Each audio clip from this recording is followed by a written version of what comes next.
Alright, what's up everybody? Back with another edition of Everyday Hoops. Hope you guys are having a good one. Today we are doing another episode of the Look-In series, and this was on the Sacramento Kings after they were eliminated by the Golden State Warriors. And this is more of an appreciation video for them because they defied everybody's expectations this year. We're going to get into it. Sorry this is a little bit late because they were already eliminated a few days ago, but didn't have time to do it, but now I do. And yeah, thank you guys for the views on the vids and the shorts recently. Really appreciate it. Do the content, consider subscribing, like, turn notifications, also hit that. Really appreciate it. Really helps out a lot. Also on Twitter at EverydayHoops10. And if you missed any of the other Look-In episodes, the playlist on my channel, you can go back and watch those. And yeah, let's not waste any more of your time. Let's get right into it. The Sacramento Kings this season finished 48-34, their best record since 2005 when they won 50 games. Their first 40-win season. An over 500 season since 2006, which was their last playoff appearance for this year, breaking the streak of the longest time not making the playoffs by a sports team. And yeah, just everything kind of clicked right this season. Looking into the offseason, they made some amazing moves. Got a new coach in Mike Brown, made some trades like getting Kevin Huerter, signing Malik Monk, doing all that, and then just this team committing to winning. You know, they made the huge trade last year with Tyrese Halliburton, Domantas Sabonis, that people thought the Kings were stupid, including me, and that kind of just flipped on its head because Tyrese was doing great in Indiana, and Domantas Sabonis came in and really changed things up in Sacramento, so it turned into a win-win trade. They got a lot of contribution from people that a lot of people didn't think were going to contribute in the ways that they did, and just an amazing team this team was. I think the second half of the year kind of really showed that this team was to be taken seriously because in the first half of the year they played really well. But I thought they were going to come in the second half and kind of be a little bit up and down. But they came out the second half of the season and really kind of skyrocketed up. Finished as the number 3 seed in the Western Conference. Who would have thought that? I mean, they defied all expectations. I mean, coming into this season, if they were a 9 or 10 seed, I think we all would have been like, oh, shoot, the Kings. Damn, they made the play-in. But not even to do that, not even to jump not being in the play-in, but having home court advantage in the playoffs and being almost a 50-win team, like no one could have expected that at all, not even the Kings fans themselves. And there's a lot of contributions to that. We're going to start with De'Aaron Fox because he had such an amazing season. Came in, finally played some meaningful basketball for once in his NBA career, and just took so many huge strides forward. He finished averaging 25, 4, and 6 with a steal.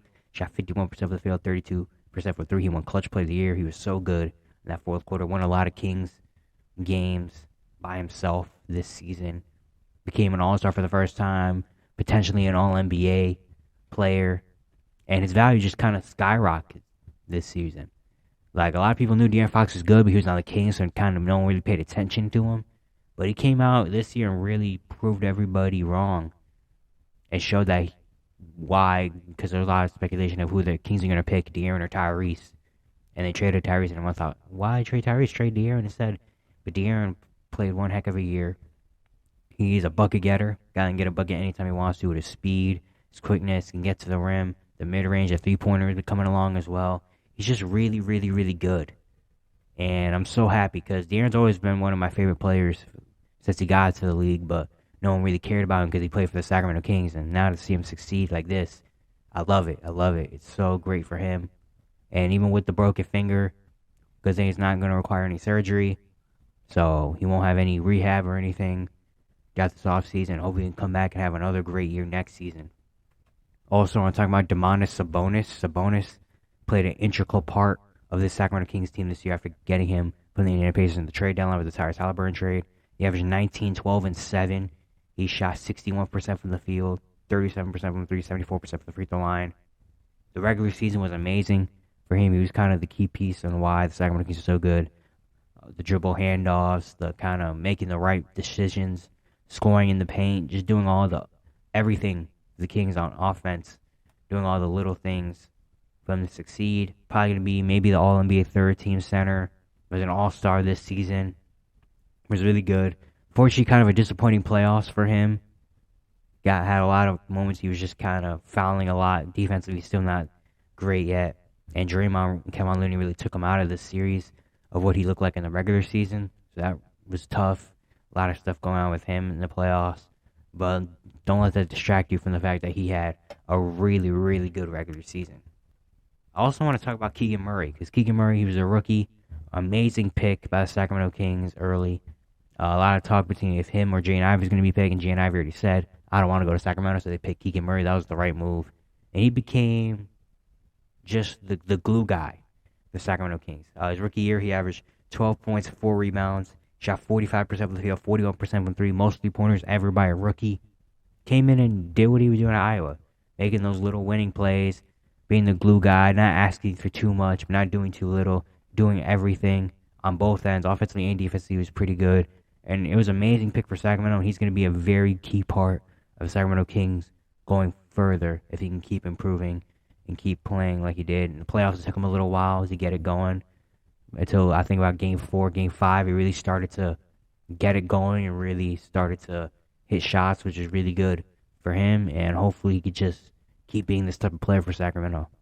But the Kings have so many players this season that really stepped up. Kevin Huerter was a huge pickup in the offseason. They traded for him, traded basically nothing for him. He averaged 15 points, shot 40% from three. In the playoffs, a little bit disappointing, but he was just a big part of the Sacramento Kings, being the guy that big shot maker, had a lot of three-pointers, even had a little bit of creating for himself, finding his teammates. Like, showed a lot, Kevin Huerter did, and he's going to be a big part of the Kings' future. Harrison Barnes, of course, being the veteran that we all know. He averaged 15 and 4, shot 47% from the field, just being that savvy vet that knows how to play the game. And then Malik Monk as well. Malik Monk opened a lot of eyes, especially in the playoffs. Regular season, he averaged 13 points. He shot 44% from the field, 36% from three. After having a pretty good year last year with the Lakers, came in, became the sixth man for Sacramento. Was big, brought a lot of energy, scoring, just a bucket getter off the bench. That's what he is. And he did that a lot in the playoffs. He had a couple 30-point games. Was honestly like the second or third best player on Sacramento for a lot of times. And he's gonna a lot of value right now, Malik Monk. His value's at an all-time high. Love to see that, especially after how hard it's been throughout his NBA career to kind of find a home and find a place that he actually belongs in, a role that he fits. But now in Sacramento, he really found that role. A lot of other guys too, though. Trey Lyles, even though statistically it doesn't look crazy, he came in and played a big role coming off the bench, bringing energy, scoring, defending, doing stuff like that. Davion Mitchell, again, even though statistically doesn't look crazy, defensively he was amazing, did the best he could on Steph, and hit a lot of big shots as well. Guys like Terrence Davis, Chemezi Metu that just came in randomly and made some good plays. Kessler Edwards came in defensively, was pretty solid. Like, the Kings just had a lot of players that you don't expect.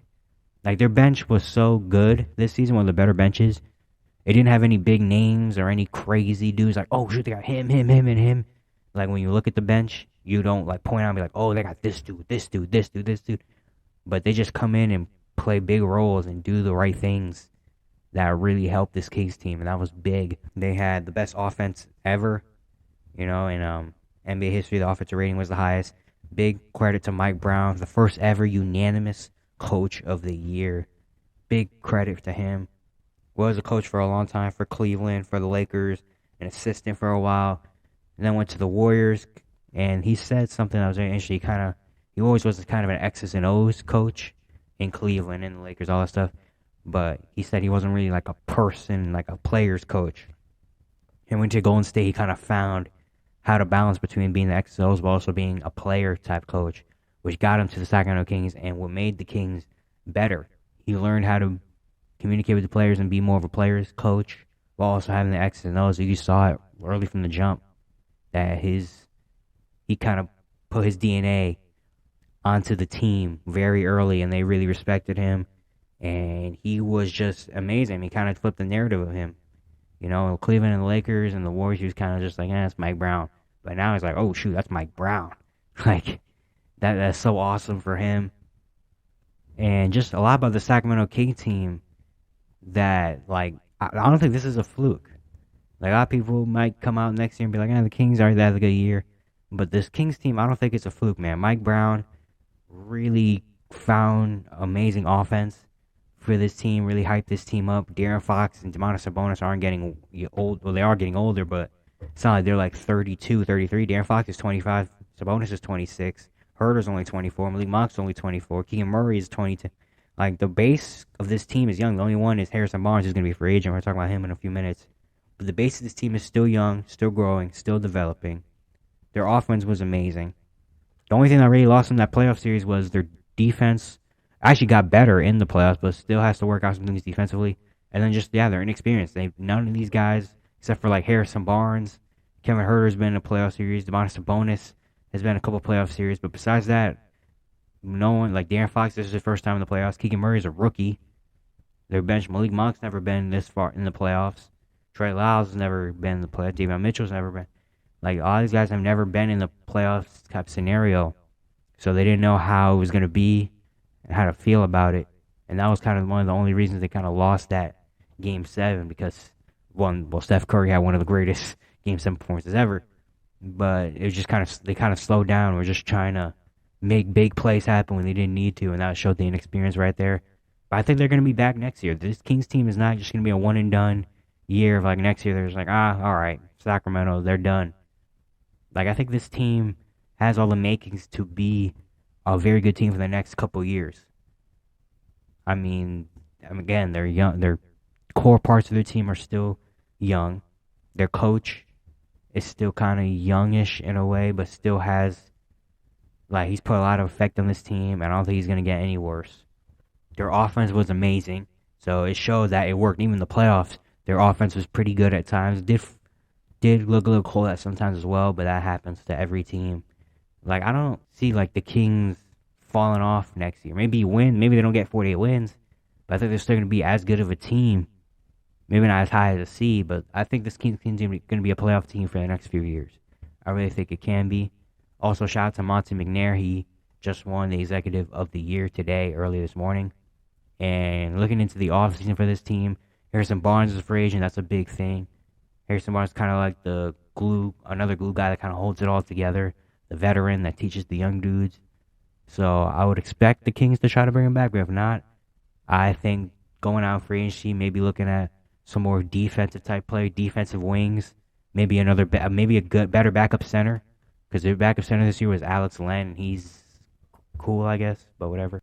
But I think a better backup center could be one, maybe a more defensive, shot blocking, rim protecting type backup center will be good, and yeah, just some backup wings, defensive minded to help this Kings team out, because offensively they're still going to have their pieces there for next year that are going to be good, but I think defense would be a thing to look for next year. Monte McNair really built this team up, made some amazing moves, great draft picks, great trades, great signings, which not something we say about the Kings often, so big shouts out to him. And yeah, this Kings team is just, I'm excited. I'm really, really excited, and Kings fans, the whole NBA should be excited for what the Kings are going to be in the future, because I think this could be something very, very nice for them. Yeah, that's it for today. Hope you guys enjoy. If you enjoyed the content, consider subscribing, like, turn notifications, all stuff like that. Really appreciate it. Really helps out a lot. Missed any other looking episodes, go watch them. And I'll see you guys tomorrow.